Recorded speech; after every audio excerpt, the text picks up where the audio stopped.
Hello, everyone. I hope that you're doing amazing wherever you are in the world. As you can see, I am back in the house again because it is cold outside. It is freezing outside, actually. It's like -4, -5. I guess I'm not even used to the cold anymore, so that also doesn't help. In this video, I wanted to speak to you about liver flushes. And as you know, I've been speaking about The Liver Flush by Andreas Moritz. And if you haven't read his book, I do absolutely recommend it. It has been a life-changing book for me, and I started looking at my body and my liver and in a completely different fashion just because of that book. And obviously he's brilliant. Like, he's written a lot of other books that I've read as well. But this one particularly I recommend highly to any human being who's living in the world right now. And so I've already done videos on why I recommend the flush, but I wanted to kind of give you a little bit of an overview or an update actually on my flushes and how they're going, because I've already done 6 flushes.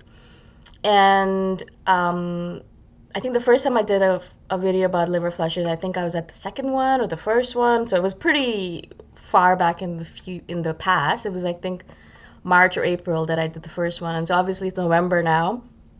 And so I've been doing them consistently, like every 6 weeks or something. So 4 to 6 weeks, every 4 to 6 weeks I've been doing them. Also because I was traveling from Chiang Mai to here and I was in quarantine, and then I couldn't do the colonics for a while because everything was closed. So like there's a lot of things going on, but I still managed to do 6 of these, which I'm really happy about.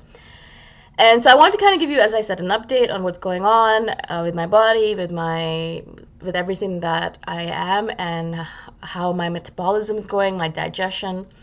So as you might remember, the main reason I started doing flushes, not only because they're so good for you, but also because I was having thyroid problems. So I had hypothyroidism, and this happened after I got dengue fever last year. My health kind of deteriorated a lot because obviously I lost a lot of nutrients, I lost a lot of vitamins and minerals, and I just lost vitality in general. And so I started doing these flushes in February this year, February 2020, because I realized, I was researching it, and I realized if I have thyroid problems, one of the main ways, very good ways, natural ways, because I want a natural way. I didn't want to get on medication for the rest of my life, which is something that a lot of people with thyroid problems do. And so I wanted to heal myself naturally. This is one of my main things in life. Every time something comes up for me, I always try to look for a natural solution first, of course. And if not, then I'll go to like medication after. And so I researched it. I think a friend of mine recommended it as well. So I kind of like researched it a little bit more. I read the book, which is brilliant, as I said. And as soon as I read the book, I was a convert. Instantaneously, I knew that I wanted to do flushes for the rest of my life as long as I was alive. Now, you might remember from the past video as well that I started talking about how I knew I had hypothyroidism was because I started losing hair. Like literally bunches of them would come out in my hands. Like I would just kind of like I'd run my hands through my hair, and I would just have a bunch of hair in my hand. And it was kind of scary because I was like, well, yeah, I'm getting old, so perhaps that's one of the symptoms of aging, but really not that much hair. Like it shouldn't have been that much, right? And then I started gaining a little bit of weight as well, and also I started feeling blah. Normally I'm a very energetic person. I have a lot of energy. I'm kind of like hyper energetic. I don't need caffeine to get up, and I'm like going all day long without any stimulants. But I started feeling like low in energy, and I needed more sleep. And I first just imagined it was just because of dengue fever. I was just recuperating, re-energizing myself. And it was dengue fever. If you know anything about it, it's very detrimental to health. Not only that, like it really just drains everything out of you, just like sucks you dry. And so I was like, all right, maybe it's just dengue fever. So that happened. I got dengue last year in November. Oh, it's been a year already. Wow. And so I got it last year, and so I was like, all right, I'll wait a couple of months, see how I do. I'll eat loads of food, I'll take care of myself. But even in January, I still wasn't better. I still felt very low in energy. I was still losing a lot of hair and all that. And so, as I said, I started researching, I read the book, and then I did the flush. The first flush I did, the first flush, instantaneously all of my symptoms disappeared. My hair stopped falling right away almost, like in a week or so. I had no hair falling at all. In fact, I started noticing a lot of like baby hair growth. So I started noticing that a lot of hair started growing back again. I also started noticing that I had my energy back. I was like full of energy all of a sudden. I was like, it was as if, I got plugged into like an energy source. All of a sudden, I was a new person, and that blah feeling disappeared. Not only that, but I started losing a lot of weight, and a lot of my weight was kind of concentrated on my belly, and that kind of disappeared a lot as well. So I didn't have that belly fat anymore. And as I said, it was just like a bunch of different things that happened that started showing me that it was working. So then I did the first one, and then the pandemic happened. I had to rush back home to Toronto, and then I was in quarantine. So I waited, I think, 6 or 7 weeks. And then I did another one in March, end of March, April, I think, with my family. So my sister and mom did it as well. And if you could see them, you would see the transformation in them as well. So the reason I said I'm doing this is because, I've done 6 of them already. And I want to just read quickly what Andreas Moritz says about doing these flushes. So he says, and I'm just going to read it, so hopefully this is okay with you. So try to make a rough estimate of how many stones you have eliminated, right? So every single time you do a liver flush, especially the first time you do it, like, kind of look in the toilet bowl. It's kind of gross. You're like, oh, I don't want to look at it. But it's kind of just an estimate, right? So, you look in and you'll see a lot of small stones and some bigger ones and some really big ones. And I'm pretty sure I had like 600 stones eliminated the first time around, like 600 to 700, maybe even 800. Loads of tiny baby ones, lots and lots of small ones. And then he goes on to say, to permanently cure bursitis, back pain, allergies, other health problems, and to prevent diseases from arising, you need to remove all the stones. And he highlights all. You need to remove all the stones. This may require at least 8 to 12 flushes, which can be performed at 3-week or monthly intervals. I'll repeat. This may require at least 8 to 12 flushes, which can be performed at 3-week or monthly intervals. Do not flush more frequently than that. Right? Do not do that more frequently. It's just not good for you. Actually, your body won't even want it or like it, or your body will tell you. Like for me, what happens is that, after I finish a flush, I feel really good. My metabolism goes like crazy high. My digestion is so clean and pure. Like it's so easy. Like I just poop daily as if nothing happens. And then little by little, as time passes by, I notice that my metabolism goes down and my digestion goes down again. And so I don't know if it's on this page or not. Yeah, it is. And so basically what happens is that he's saying why this happens. As long as there are still a few small stones traveling from some of the thousands of small bile ducts to any of the hundreds of larger bile ducts, they may combine to form larger stones and produce previously experienced symptoms such as backache, headache, earache, digestive trouble, bloating, irritability, anger, and so forth, although these may be less severe than they were before. If 2 consecutive new cleanses no longer produce any stones, which may happen after 6 to 8 flushes, in severe cases it may take 12 or more, your liver can be considered stone-free. Nevertheless, it is recommended that you repeat the liver flush every 6 to 8 months. Each flush will give a further boost to the liver and take care of any toxins or new stones that may have accumulated in the meantime.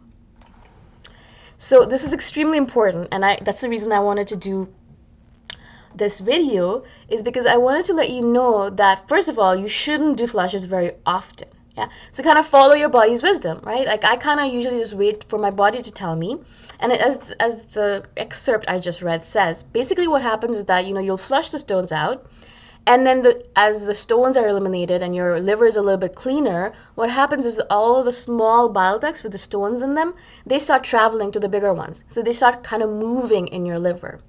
And the more they move and the more they obstruct the larger bile ducts, you'll notice that your metabolism and digestion will slow down again, right? And that's when your body will be like, okay, cool, I need to do another one, right? So it might be 4 weeks, which is usually the interval that he recommends, 3 to 4 weeks max, not less than that. Or it could be more. You kind of follow your judgment, your body's judgment. Your body will let you know. My body always lets me know, right? And so I'll be like, oh, right, okay, it's time for a liver flush again. So I'll just do the whole process again. And I've done a video on the whole process already, so please go check that one out. But it's very easy. Just follow your body's judgment, because your body's intelligence is extremely powerful. It will let you know when you need to do another one. And as the excerpt says, you need to do at least enough flushes that it gets rid of all the stones in your liver. So a lot of people online are recommending that you do one every 6 months. It's okay if you do one every 6 months. I mean, it's better than doing nothing, obviously, right? But the main thing that Andreas Moritz says, and he repeats this over and over again in the book, is that you need to get rid of all the stones the first time around, like the first year or so that you're doing these flushes. So you do 6 to 8, maybe even 12, it depends on how clogged up you are. I don't think I'll need to do that many, although I noticed that even in the 6th one that I did, I had at least 500 or 600 stones coming out, so maybe I'll need to do more. I'll just kind of judge it by how many stones keep on coming out. But as he says, if you have 2 consecutive cleanses, 2 consecutive liver flushes, without any stones being released, then you're good to go. Then you know that you're clean. Then you don't need to do any more until, like, if you want to do once every 6 months or once a year, if you want to just keep on going for the rest of your life just to keep your liver clean, you can. But the only way you know your liver is clean is if you have 2 consecutive flushes without stones in them. That's the only way you know. So that's how I'm going to judge it for myself, is that I'm going to keep on doing these flushes every 4 to 6 weeks, depending on my schedule and depending on how my body tells me, until I notice that there are no more stones coming out, right? And so as I said, I'm at the 6th one right now, and I still have loads of stones. So obviously I'm going to keep on going. Maybe I'll need 10, maybe I'll need 12. I don't know how many I'll need. Obviously, I'll keep on doing videos in the future. The more flushes I do, the more I'll let you know what's going on with me. But I really wanted to share this with you. And obviously, as I've said before, if you haven't read the book, it's a cheap book to buy on Amazon. I've linked it below in the description. So go get the book, read the book. It's actually so powerful just to read the book, because it just kind of teaches you everything about how the liver works, how the liver is so important in the body, how many functions the liver has. I had no idea how important the liver was previously, and so really this book has been a godsend for me. Now I'm always thinking about the liver, and I'm always like, I wonder how my liver's doing. It's like my friend, which it is. It's doing all this work for us without even asking for anything in return, except that we take care of it. And so one of the main ways we can take care of it is by doing a liver flush. Many liver flushes until your liver is stone free, and you'll know that, obviously, as I said, by consecutive cleanses not having any stones in them, right? So as I said, read the book. And this is extremely important. Don't flush more frequently than 3 weeks. Usually it's a good idea to wait around 4 to 6 weeks in between flushes, because it gives your liver time to move those stones to the larger bile ducts, and you'll notice that your body will change again. And your body's intelligence will tell you how often to do them, because each body is different, right? We're all unique in our structure and the way our liver works and the way we eat. Everything is so different. So follow your body's wisdom. So I hope this makes sense. If you have questions about it, obviously, please let me know. I'm here to help you out. And of course, I'm really grateful that you are liking the liver flush videos and that you're doing the liver flushes. I think that more and more people, if they did them, we'd be a healthier society in general. So again, thank you so much for listening, for being on my channel. I really appreciate the support, and I shall see you the next time around. Bye for now.